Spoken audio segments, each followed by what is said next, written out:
তো ব্যাপারটা হচ্ছে যে আজকে যাচ্ছি তো দিদির বাড়ি। তো হ্যালো এভরিওয়ান, তোমরা সবাই কেমন আছো? আমিও ভালো আছি। তো আমার ব্লগে তোমাদেরকে স্বাগতম। তো যেহেতু আমরা গাড়ি নিয়ে যাচ্ছি, আমাদের গাড়ি দিদি ড্রাইভ করছে, আমি ভাগনাকে নিয়ে বসেছিলাম। তো কিছু কিনে নিয়েছি, তো মিষ্টি আর তরমুজ। আমি দিদির বাড়ির কাছেও চলে এসেছি, দিদির সঙ্গে এবার দেখা করব। তো মিষ্টি আর আমি তরমুজটা নিয়ে চলে এসেছি। তো দিদির হাতে আমি দিয়ে দেবো। আমি দিদির হাতে দিচ্ছি, দেখো। তো এটা আমার দিদি। দিদিদের বাড়িতেও চলে এসেছি, দেখো। তো দিদির রুমটা একটু দেখিয়ে দেবো কেমন। তো দেখো তোমরা। তো এবার খাওয়ার পালা।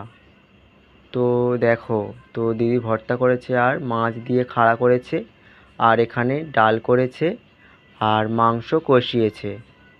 তো এবার আমি খেয়ে দেখবো কেমন হয়েছে। তো খুব সুন্দর হয়েছে। তো আমার ব্লগটি এইটুকুই, ভালো লাগলে সাবস্ক্রাইব করে পাশে থাকবে।